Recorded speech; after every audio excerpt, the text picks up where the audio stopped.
So right now, we have the right moment, the right time. Manufacturing is back. If you believe that a supply chain bringing parts of cars across the border with Mexico or Canada 7 times, and this is efficient, this is not. This is insanity. We've got to build in America. We've got to produce things here, employ Americans, and be happy with everybody. So that is the CEO of Cleveland Cliffs. They're an American steel manufacturer based in Cleveland. That's the CEO, Lourenco Conclaves. Now, he says that now is the time to do what Donald Trump is doing in terms of raising the tariffs on countries like Canada, for example, or adding reciprocal tariffs on countries around the world that Donald Trump says has been taking advantage of the United States for many, many years. What are the long-term ramifications of that? Stephen Moore, former economic advisor to President Donald Trump, joins me this afternoon. Stephen, it's good to have you back, my friend. Good afternoon. And this week, this is about trade stuff, but I do want to mention, we got the best inflation numbers in the year. It didn't take long, did it? Yeah, under Trump. I wanted to mention that. So that's dropped to 2.8%. How does that number jive with what Donald Trump is doing economically?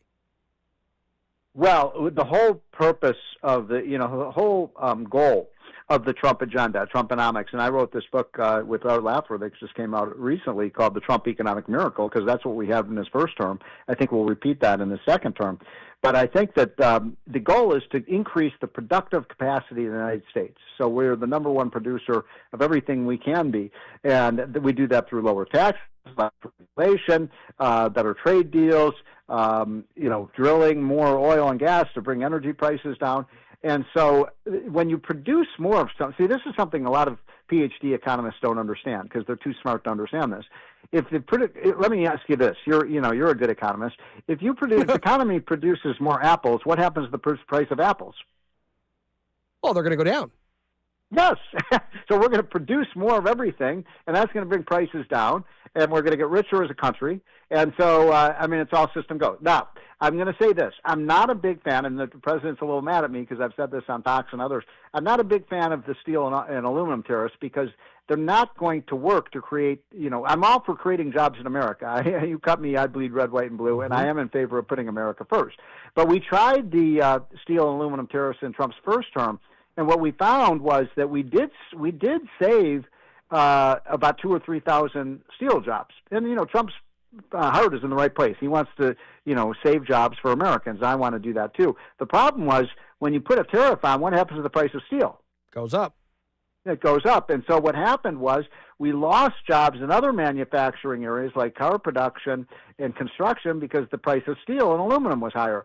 So we actually ended up losing more jobs from the steel and aluminum tariffs than we created. And so I don't like those protectionist tariffs. I do think that the idea of this reciprocity, it makes a lot of sense, and I think this could work. It's a little dangerous because it could lead to an escalation of tariffs, but you got to explain something to me because you're there near the Canadian border up there in Michigan. Mm-hmm. We have a free trade deal, as you know, the U.S., Canada, Mexico free trade agreement signed into law by President Trump in his first term. How is it that Canada has 100% tariffs on our agriculture and our dairy products? That doesn't sound like free trade.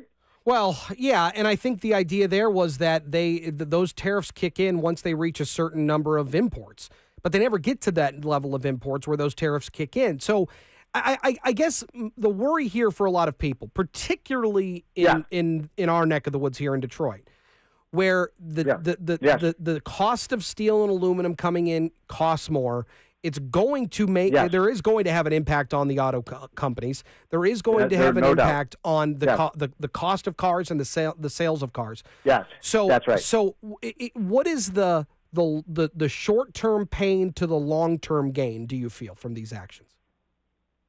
Well, here's the thing that Trump understands, and look, I have second-guessed Trump in the past, and every time I second-guess him, I'm proven wrong, and he's proven right. He's a hell of a smart guy, and he is a very good negotiator. And what he's basically looking at is a situation where, in the global economy, there's only one country that really matters, and that's us, right? We're the hub of the world economy, and every other country is a spoke. They have to trade with the United States, just like every international transaction is done in what currency? Dollars.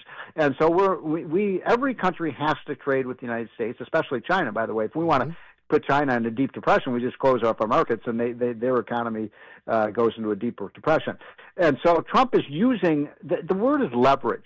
And if you want to understand Trump, read his book, The Art of the Deal. If I'm negotiating with you, and I have leverage over you at the bargaining table, I'm probably going to win that negotiation. If you have the leverage, you're probably going to win the negotiation. Trump is flexing our economic muscle and saying to these countries, you have to trade with us. You have to, or your country is going to face dire consequences. So you better play by our rules. And these rules, I think, are very fair. I mean, why would they impose these high dairy tariffs on us? Why does Japan have high tariffs on our autos? Why does China have an average tariff of 25% and we're at 5%? And so I think Trump is going to force these countries through our leverage and our economic power to lower the tariffs, and that's the short-term pain, but the long-term gain. So let me give you my theory. My theory is that Donald Trump wants to completely renegotiate trade. Maybe not even just with Mexico and Canada, but with people, with countries all around the world. It's why he's become so bullish on tariffs. I don't believe for one second that Donald Trump wants to reorganize the United States in the way that we collect money, doing away with, taxes on the American public and moving all to a tariff format. I don't think he wants to do that. He said it, he's referenced it, but I don't think that's his plan. It seems to me that he wants to renegotiate the USMCA, that he wants to renegotiate trade with everybody around the world. He's doing it in a way, you mentioned leverage with these tariffs. Is that a fair read on what he's doing, or is there something else at play? Well, I think that's a pretty good summary. I do think that he had a conversation with Trump. He understands the concept and the value of free trade. The freedom to trade is absolutely at the core of economics. If you and I trade with each other and it's voluntary, definition, we're what makes people rich over time, and that's as well. I think he feels like these other countries have taken advantage of us with these tariffs. By the way, when other countries put tariffs on us, they're also just shooting themselves in the foot. Mm-hmm. Sure. Because they're just making everything that they buy more expensive. There's a reason the United States is by far the wealthiest country in the world. We have been the freest trade country in the world. Look, we have the lowest tariffs of any country that matters. And so I get a little angry when I see these Europeans and the Canadians sanctimoniously saying, "Gee whiz, you're causing us a trade war." Well, if you're worried about a trade war, why are your tariffs higher than ours? Sure.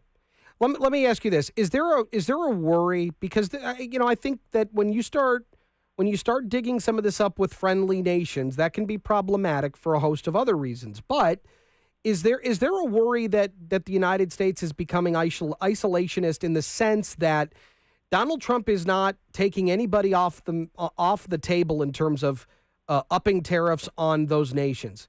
Is there a sense that potentially there could be some ramifications on that front? Yeah, there is.